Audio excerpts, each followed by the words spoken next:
Vanka by Anton Chekhov. 9-year-old Vanka Zhukov, who had been apprenticed to the shoemaker Alyakhin for 3 months, did not go to bed the night before Christmas. He waited until the master and mistress and the assistants had gone out to an early church service, to procure from his employer's cupboard a small vial of ink and a penholder with a rusty nib. Then, spreading a crumpled sheet of paper in front of him, he began to write. Before, however, deciding to make the first letter, he looked furtively at the door and at the window, glanced several times at the somber icon, on either side of which stretched shelves full of lasts, and heaved a heart-rending sigh. The sheet of paper was spread on a bench, and he himself was on his knees in front of it.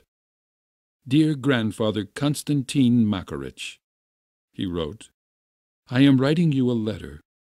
I hope you a happy Christmas and all God's holy best. I have no mamma or papa. You are all I have."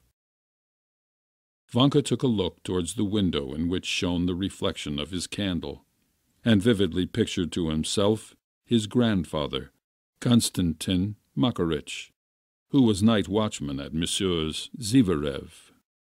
He was a small, lean, usually lively and active old man of 65, always smiling and blear-eyed.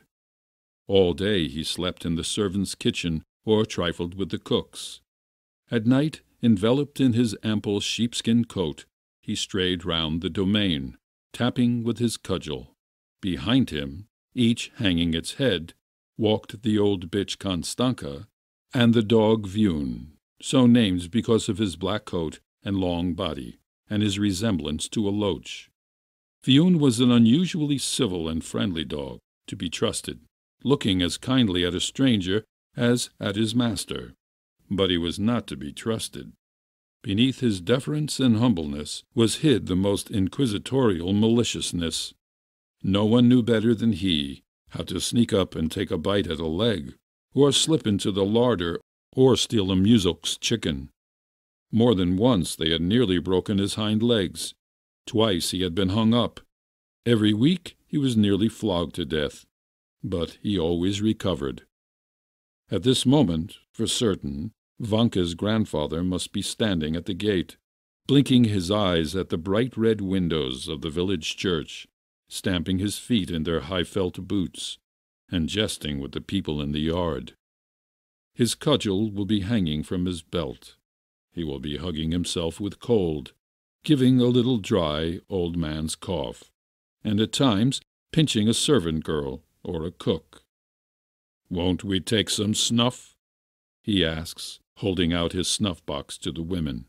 The women take a pinch of snuff and sneeze.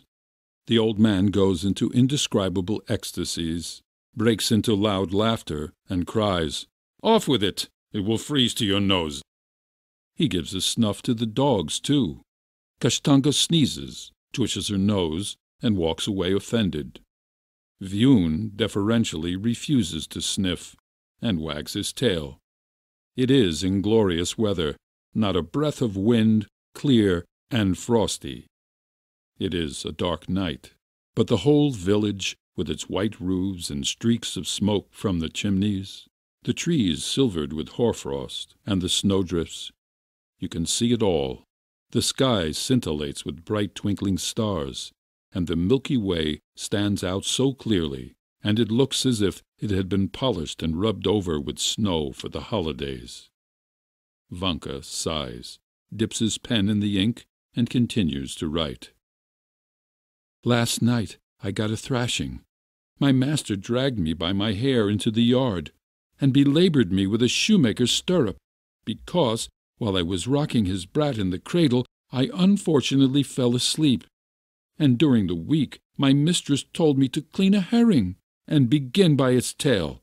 So she took the herring and struck its snout into my face. The assistants tease me, send me to the tavern for vodka, make me steal the master's cucumbers, and the master beats me with whatever is handy. Food there is none. In the morning is bread, at dinner gruel, and in the evening bread again. As for tea or sour cabbage soup, the master and the mistress themselves guzzle that. They make me sleep in the vestibule, and when their brat cries, I don't sleep at all, but have to rock the cradle. Dear grandpapa, for heaven's sake, take me away from here, home to our village. I can't bear this any more.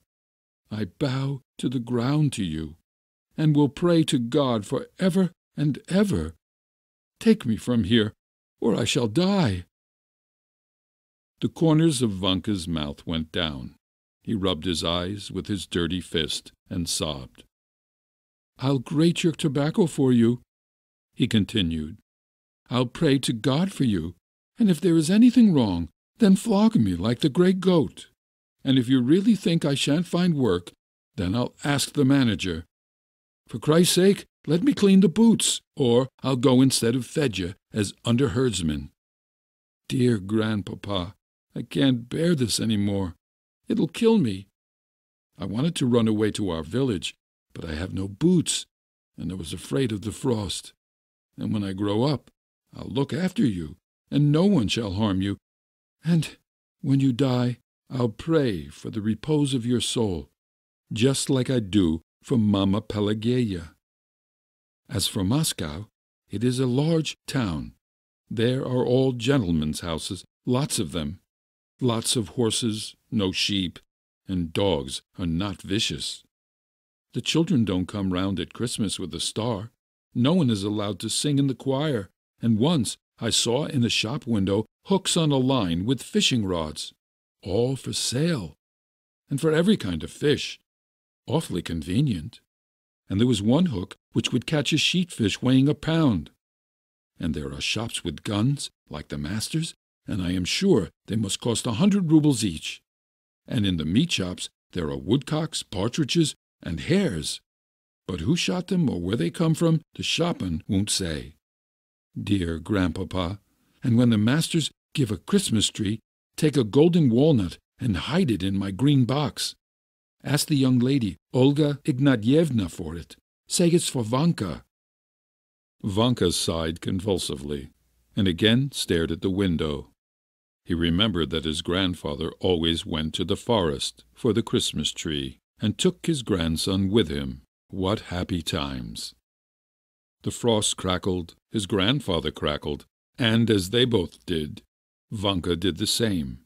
Then, before cutting down the Christmas tree, his grandfather smoked his pipe, took a long pinch of snuff, and made fun of poor frozen little Vanka. The young fir trees, wrapped in hoarfrost, stood motionless, waiting for which of them would die. Suddenly a hare springing from somewhere would dart over the snowdrift. His grandfather could not help shouting, "Catch it! Catch it! Catch it! Ah, short-tailed devil!" When the tree was down, his grandfather dragged it to the master's house, and there they set about decorating it. The young lady, Olga Ignatyevna, Vanka's great friend, busied herself most about it. When little Vanka's mother, Pelageya, was still alive, and was servant-woman in the house, Olga Ignatyevna used to stuff him with sugar candy, and having nothing to do, taught him to read, write, count up to 100, and even to dance the quadrille. When Pelageya died, they placed the orphan Vanka in the kitchen with his grandfather, and from the kitchen he was sent to Moscow, to Alyakin, the shoemaker. "Come quick, dear grandpapa," continued Vanka. "I beseech you, for Christ's sake, take me from here. Have pity on a poor orphan, for here they beat me, and I am frightfully hungry, and so sad that I can't tell you. I cry all the time. The other day the master hit me on the head with a last. I fell to the ground, and only just returned to life. My life is a misfortune, worse than any dog's. I send greetings to Aliona, to One-Eyed Tegor, and the coachman, and don't let anyone have my mouth-organ. I remain your grandson, Ivan Zhukov. Dear grandpapa, do come." Vanka folded his sheet of paper in 4, and put it into an envelope purchased the night before for a kopeck. He thought a little, dipped the pen into the ink, and wrote the address, "The village, to my grandfather." He then scratched his head, thought again, and added, "Konstantin Makarych." Pleased with not having been interfered with in his writing, he put on his cap, and, without putting on his sheepskin coat, ran out in his shirt-sleeves into the street. The shopman at the poulsterer's, from whom he had inquired the night before, had told him that letters were to be put into post-boxes, and from there they were conveyed over the whole earth, in mail-troikas by drunken post-boys, and to the sound of bells. Vanka ran to the first post-box, and slipped his precious letter into the slit. An hour afterwards, lulled by hope, he was sleeping soundly. In his dreams he saw a stove. By the stove his grandfather, sitting with his legs dangling down, barefooted, and reading a letter to the cooks, and Viun, walking round the stove, wagged his tail.